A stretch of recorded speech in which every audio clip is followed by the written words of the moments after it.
자유한국당 김성태 대표 권한대행이 중앙당을 해체하고 당명 교체 등을 골자로 하는 혁신안을 내놨습니다. 하지만 당내 반발이 만만치 않습니다.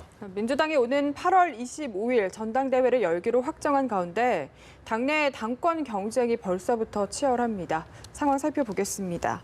차명진 전 한나라당 소속 대변인, 김현 더불어민주당 대변인 모셨습니다. 안녕하십니까? 네, 안녕하십니까? 오셨습니까? 차명진 의원님, 일단 자유한국당 김성태 권한대행이 어제 내놓은 것 중에 중앙당을 해체하겠다.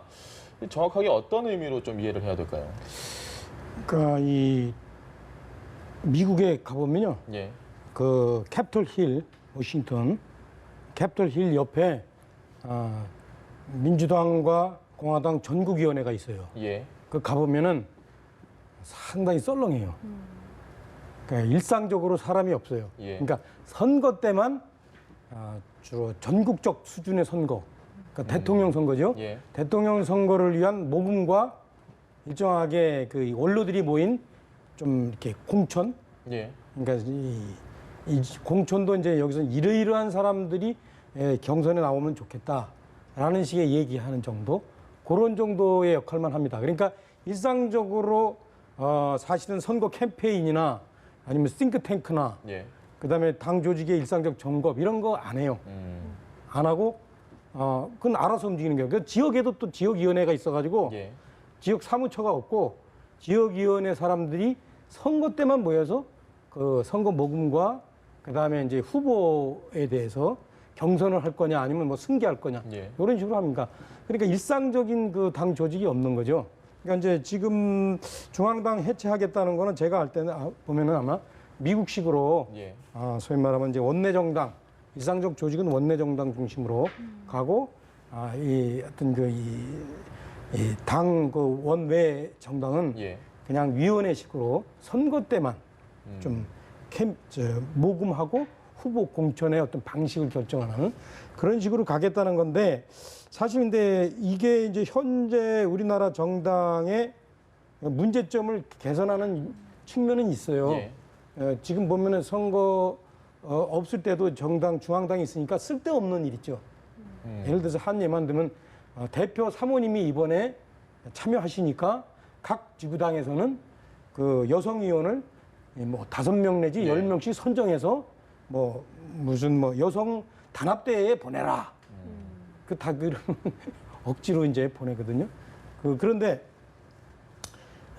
제가 볼 때는 뭐 그런 점들을 개선하기 위해서 일상적으로 불필요한 당 조직들을 없애고, 우리 동원 조직이니까 이렇게 원내 정당으로 가는 건 필요하나, 사실 이게 우리 선거 패배의 어떤 그 책임 문제를 해결하는 관건은 아니거든요. 예. 이번 선거와 관련해서는 현재 두 가지 론이 있잖아요. 하나는 탄핵의 어떤 그 여파, 예. 후유증이 아직 가시지 않았다. 내지는 뭐 주로 여당 쪽에서 저희 보고 하는 얘기로 뭐 시대착오적인 노선 때문이다. 예. 근데 그런 부분에 대한 그 확인과 그런 부분에 대한 해답이 주어져야 되는데, 그것과 관련해서 중앙당 해체는 사실 답은 아니죠. 중앙당 해체 사실은 그리고 이게 사실은 제가 그 당에 있을 때 몇 번 시도해봤어요. 예. 네. 이런 동원식 당 조직 안 맞다 해서. 근데 우리나라는 기본적으로 대중 조직이 아니거든요. 예. 정당이 아주 대중 조직인 데는, 대중정당인 데는 미국밖에 없어요. 유럽조차도 사실은 그 코커스 정당이라고 그래가지고 사실 명사 정당, 예. 동원 정당 좀 비슷한 게 있는데, 그런 데일수록 소위 말하면 중앙당이 없으면 당이 잘 안 움직이는 그런 비현실적인 그런 문제는 좀 있습니다. 근데 지금 이 보수층이라고 우리가 일컫는 유권자들이 원하는 건, 한국당에 원하는 건 사실은 인적 쇄신이 아닌가 싶은 그런 생각이 드는데, 이 중앙당 해체가 인적 쇄신과의 연관성, 개연성 어떻게 보십니까, 김 의원님께서는? 일단은 순서가 바뀌었죠. 예. 지금 이제 그 혁신위원회든 아니면은 그 평가위원회든 그걸 구성을 하고, 거기서 이 선거 패배의 요인과 그다음에 앞으로 자유한국당이 가야 될 방향, 여기에서 뭐 중앙당 해체가 나올 수도 있고, 예. 아니면은 뭐 중앙당을 축소해서 뭐 원내 정당으로 갈 수도 있고 다양한 방안이 모색될 수 있는데 지금 김성태 원내대표이자 비대위원장이 3일 만에 예. 그 발전 방향에 대해서 내놓은 거거든요. 내부적으로 의사 수렴과 논의 구조가 전혀 없는 상태에서 그러니까 당내 반발은 훨씬 더 고조화되고 초선 의원은 초선 의원대로 반발하는 거고 예. 다선 의원은 다선 의원대로 반발하는 거고 재선 의원은 재선 의원대로 반발하는 겁니다. 이렇게 되면 제가 볼 때는 진심 어린 그러니까 지금 뭐 퍼포먼스를 하셨지만 저희가 잘못했습니다라고 얘기했는데 무엇을 잘못했는지에 대한 자기 반성과 앞으로 네. 어떻게 하겠다라는 것에 대한 얘기가 전혀 없습니다. 실제로 지금 김성태 원내대표가 자기 반성에 기초한 것이라면 그렇게 그러니까 뭐 외부 인사를 그 수여를 받아서 평가를 하고 원내대표로서 지금 여야가 공전을 하고 있지 않습니까? 네. 국회의 그 국회의장단을 원구성이, 예. 구성해야 되고 상임위원장단을 구성을 해야 되고 방탄 국회가 아니라 여야 합의하에 권성동 체포동의안도 처리해야 되는 거고 산적한 민생 법안에 대해서 어떻게 할 것인가를 국민들에게 여야가 머리를 맞대서 안을 내놓는 것이 진심 어린 자기 반성인데 예. 그런 얘기는 완전히 없어졌습니다. 없고 그냥 당내 문제에만 몰두해가지고 지금 의견을 내놓고 있는데 제가 볼 때는 저렇게 되면은 뭐 원내 중심 정당마저도 지금 굉장히 어려워지는 상황이 될 거다. 지금 김성태 원내대표에게도 물러나야 된다. 예. 또는 선거에 대한 책임을 지고 있는 분이 이렇게 전광석화처럼 속전속결로 당의 혁신안을 내놓는 것 자체가 안 맞다라고 지금 매우 강도 높게 지적을 받고 있습니다. 그래서 저희도 수차례에 걸쳐서 이제 당의 혁신이나 아니면 선거에 패배했을 때 자성의 계기를 가지면서 추스리는 네. 경험이 있습니다. 예. 그래서 지금 제가 이 말씀을 드리는 건 뭐냐면 정당은 국고 즉 국민의 혈세로 운영되는 예. 조직입니다. 그래서 공적인 조직입니다.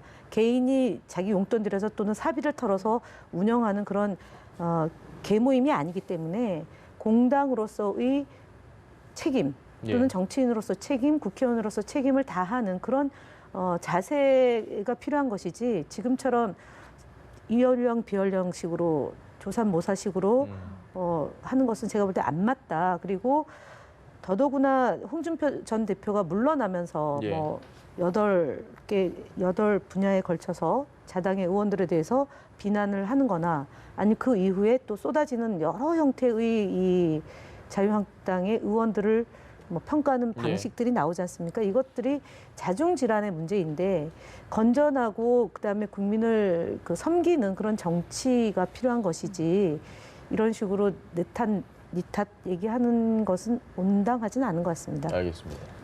이렇죠. 그러니까 이제 아까도 얘기했지 이번 선거 내지는 뭐 대선 등의 어떤 책임이 어디에 있느냐, 어떤 노선에 있느냐, 탄핵에 있느냐 이런 부분을 밝혀내지 않고 중앙당을 이제 저렇게 해체하면은 예. 어떤 이제 좀 속어 표현이라서 미안한데 꼼수가 생기냐. 예. 중앙당에서 혁신 공천 안 받겠다는 거예요. 그러니까 사실은 이제 그동안의 당 운영에 대해서 책임 있던 분들이 일정하게 혁신 공천에 의해서 일정하게 대체되지 않고 예. 그냥 지명도 있죠. 인지도를 이용해서 그 지역에서 공천을 받는 경선에 의해서 이런 꼼수가 가능하죠. 결국은 책임지는 사람이 없게 되는 그렇죠. 결과가 나오는 거죠. 그렇죠. 예. 그래서 저는 그래서 지금 김현 의원 얘기했듯이 선거의 패배를 분명히 확인하고 노선이냐 탄핵이냐 이런 문제에 관해서 그 패계 문제를 책임 문제를 분명히 확인하고 그 다음에 아까 얘기했듯이 우리가 가지고 있었던 평소의 어떤 중앙당의 어떤 그 관료 조직의 문제점을 해소하기 위해서 중앙당의 사무처를 해체한다. 그거는 맞는데 만약에 중앙당의 사무처를 먼저 해체하면은 조금 아까 얘기했듯이 본인들이 책임 안 지고 다음에 2년 후에 무난하게 공천을 받겠다. 이런 생각으로밖에 안 들리는 거죠. 네, 그러니까 알겠습니다. 문제 분석부터가 먼저다 이런 이야기셨는데 또 하나 김성태 권한대행이 이야기한 게 외부 인사가 정권을 갖는 혁신위를 구성하겠다 이 부분이거든요. 근데 사실 전에도 2번인가요? 외부 인사가 이미 정권을 가져서 혁신위를 했던 적이 있는데 이 부분은 좀 어떻게 보시는지? 이거는 절대 안 될 문제죠. 우리가 그동안 여러 번 내부 인사를 혁신위원회, 비대위원회, 혁신비대위원회 이렇게 해서 얼마나 실패했습니까? 어떤 분 같은 경우에는 그 와중에 들어와 가지고 소위 말하면 불림한 당 대표가 돼 가지고 예. 자기가 평소에 그 쓴 자서전 있죠? 예. 안 팔리던 거. 그거 각 지구당에 하나씩 아까 당비로 예. 사도록 해가지고 김현 의원 얘기했듯이 국고로 받은 돈으로 예. 그걸로 자기 책 사게 해서 지구당에 한 권인가 뭐 몇 권씩 돌렸어요. 이런 웃지도 못할 일들을 발생하는. 그래가지고 그 자기 마음대로 당명도 바꾸고 자기 마음대로 무슨 차기 대선 후보에 대해서 뭐 여러 가지 그 룰을 정해가지고 특정인으로 이렇게 몰아치도록 하는 이런 불상사가 생기거든요. 그 지금 저는 이게 생각돼요. 어떤 그분들이 잘 됐건 못했건 현재 실제적으로 어떤 그 백만동원이 다음에 당이 가야 될 길들을 결정하게 하면 돼요. 예. 그분들이 전당대회 열어가지고 그분들이 다 한 표씩 행사해서 당 대표가 누가 되고 어떤 사람이 되게 하고 그래서 그 사람이 새로 당 대표가 된 사람이 아까 얘기했듯이 순서로 먼저 인적 청산하고 예. 그 다음에 그 인적 청산한 기반에 의해서 그 당 체질 개선하고 아까 얘기했듯이 무슨 중앙당을 해체할 건지 말 건지 이런 수순으로 가면 되는데 이건 그냥 진짜 순서를 막 엉망으로 뒤집어 놓는 거예요. 이게 지금 아까 얘기했듯이 그 나중 수순인 중앙당 해체를 얘기하지 않나 몇 번 실패했던 혁신 비상대책위원회를 바깥에서 또 모시고 온다고 그러지 않나. 이거 왜 그러는지 모르겠어요. 저는. 그러려면 정당 왜 하는지 모르겠어요. 제가 이 얘기 좀 상당히 개인적인 견해가 많이 들어가 있는데 예. 제가 그동안 쭉 지켜본 결과입니다. 이거는. 알겠습니다. 더불어민주당 대변인으로서 지금 보셨을 때 지금 한국당이 계속해서 집안 싸움이 끊이질 않습니다. 선거 전이나 그리고 선거가 끝난 뒤나 어떤 식으로 좀 귀결이 될 것 같습니까? 일단은 그 내부의 자유한국당 소속 의원이 진단이 바르게 돼야지 제대로 된 처방을 낼 수 있다라고 얘기를 하시고요. 예. 그래서 이제 헛다리 짚기도 했다 이제 이런 표현을 쓰셨는데 제가 볼 때는 저희도 2006년도 예. 지방선거 때 물론 저희는 이미 분열을 해서 그러니까 분열을 한 상태에서 지방선거에서 완패를 하고 그 다음에 있었던 대선에서 지고 2008년도 총선에서도 결과가 썩 좋지는 않았습니다. 그리고 2010년도 지방선거에서 2009년도부터 이제 서서히 이제 복원이 예. 되고 그다음에 2012년도, 14년, 16년, 17년 그리고 18년 여기까지 왔습니다. 그래서 저희들이 볼 때 어쨌든 그 문제가 무엇인지에 대한 정확한 진단을 통해서 예. 해결 방책을 강구했던 것 같고요. 두 번째는 일단은 단결을 중심으로 놓고 생각을 했었던 것 같습니다. 선거에서는 질 수도 있고 이길 수도 있다. 예. 그런데 그 질 수도 있고 이길 수도 있는데 당을 해체하거나 당을 나가거나 이런 방식이 아니라 그 안에서 자구책을 마련해서 혁신하는 방안으로 강구해 나가고 그다음 집단 지성을 발휘해서 시대 정신이 무엇인가를 반영하는 정책과 노선 그다음에 이제 준비를 했을 때 승리를 할 수 있다라고 보여집니다. 그래서 지금 자유한국당에서 그야말로 그러니까 이명박 박근혜 정부에서 벌어졌던 적폐 청산의 과제에 대해서 어떤 때는 그것을 비판했다가 네. 어떤 때는 그것을 감싸는 그런 좀 이중적 행동을 보였다는 점 하나 하고요. 예. 그다음에 남북 정상회담과 북미 정상회담으로 이어지는 이런 한반도 평화를 조성하는 분위기에 대해서 위장 수요니 종북이니 색깔론이라고 얘기했던 것이 국민들하고 동떨어진 그런 분석에 기초하지 않았냐라고 볼 수 있고요. 그다음에 민생 현안에 대해서도 발목 잡고 비난을 일삼고 그다음에 의석이 다수이다라는 것을 무기로 해서 방탄국회를 소집한다거나 아니면 매번 특검을 요구한다거나 아니면 장애로 나간다거나 이런 무책임한 행동으로 인해서 국민들과 또 거리가 멀어진 것이 아닌가 싶습니다. 그래서 국민들이 원하는 것, 그다음에 국민들의 이익에 봉사하고 그런 정치를 할 때 복원이 가능한 것이 아닌가라고 생각을 합니다. 지금 자유한국당이나 야당에서 소위 보여줬던 정치 행태, 태도에 대한 국민들의 비판, 분노가 어디로부터 기인했는지에 대해서 명확하게 분석하고 답을 내놓지 않으면 제가 볼 때는 저런 상태의 질의멸렬함이 당분간 해소되기 매우 어려운 상황이 아닌가 그렇게 봅니다. 알겠습니다. 두 가지 얘기할게요. 예. 하나는 이제 그 요즘에 이제 정치에서는 사실은 이기는 게 옳은 것이 많이 통해요. 예. 사실 지금 제가 보면은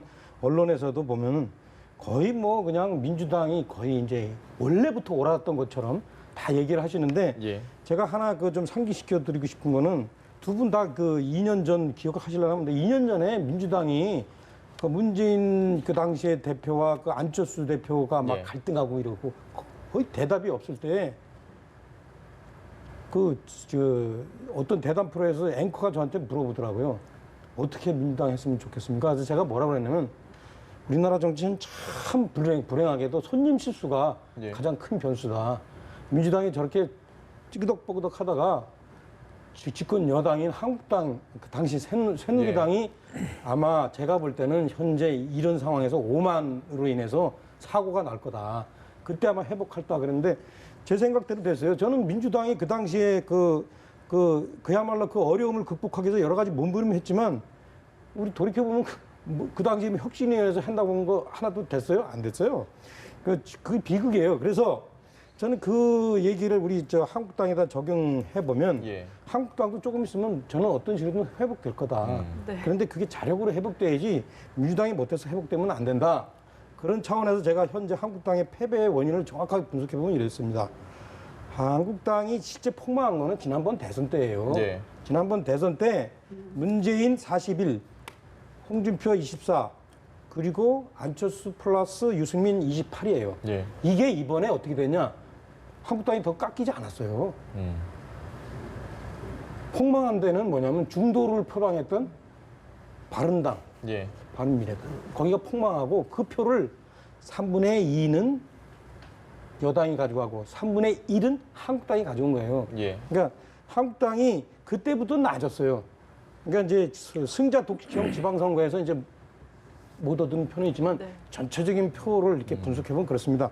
그래서 제가 여기서 하고 싶은 얘기는 뭐냐면 한국당이 폭망한 이유를 지금 여당에서 많이 얘기하는 거 있잖아요. 시대착오적인 반공 네. 노선과 그다음에 기득권 보호의 자유시장 경제 노선.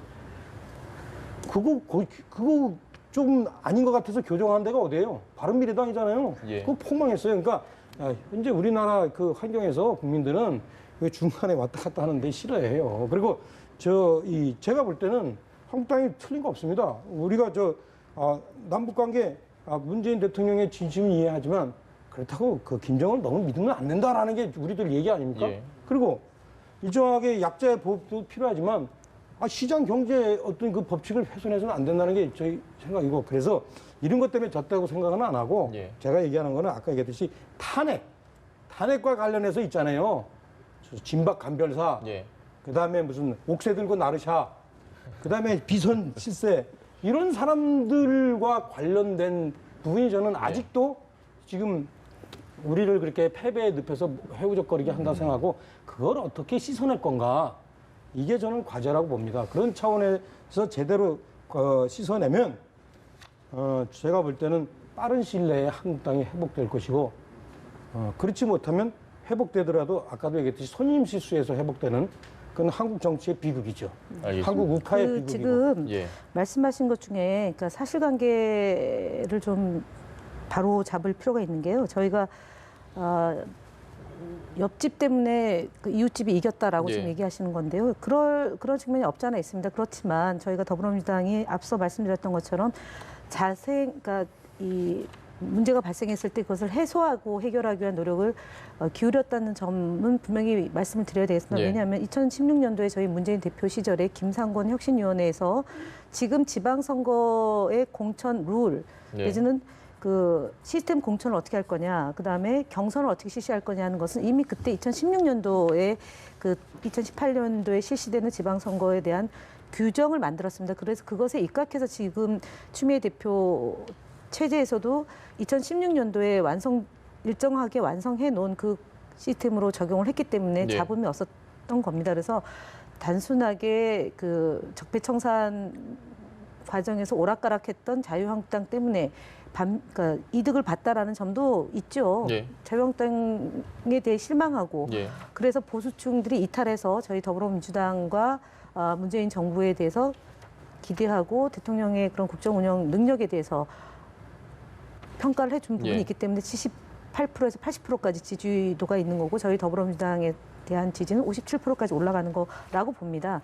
그러면 왜 지금 그동안 자유한국당을 지지했던 분들이 이탈해서 예. 더불어민주당에게 기대를 거는지에 대해서 자성해야 되는데 조금 전처럼 그렇게만 분석을 한다라면 해결책이 없다는 점을 말씀을 드립니다. 그래서 제가 얘기하는 것은 부산, 울산, 경남에서 예. 완패를 했죠. 기존의 그 자유한국당의 후보가 싹쓸이 당해서 졌다면 그것이 앞서 얘기했던 41대 24대 28이라는 예. 그런 단순 수치에서부터 이미 벗어났다는 거죠. 그리고 네. 대구 경북에서도 저희 더불어민주당이 유의미한 득표를 했다는 얘기는 앞서 말씀드렸던 여러 평가 중에 색깔로는 이제 없어지는 거고 그다음 지역주의로 인한 막대기만 꽂으면 된다라고 했던 자유한국당의 그런 깃발들이 이제는 안 통한다라는 네. 것이고요. 그다음에 혁신과 개혁을 통해서 민생을 돌보는 그런 정치에 대한 기대치가 높아지고 있다라는 민도를 반영한 겁니다. 그래서 네. 우리가 자유한국당이 잘못해서 또는 바른미래당이 폭망해서 더불어민주당이 이익을 봤다라고 얘기하는 것은 전체 이제 평가 중에 10가지가 있다면 그중에 한 가지일 수는 있습니다. 그러나 준비하지 않고서는 더 이상의 승리를 할 수 없다라는 것이 이번 선거의 교훈이다라는 점을 강조드립니다. 알겠습니다. 네, 오늘 두 분 이야기 여기까지 듣겠습니다. 김현 더불어민주당 대변인, 차명진 전 한나라당 수석 대변인과 함께했습니다. 말씀 감사합니다. 네, 고맙습니다.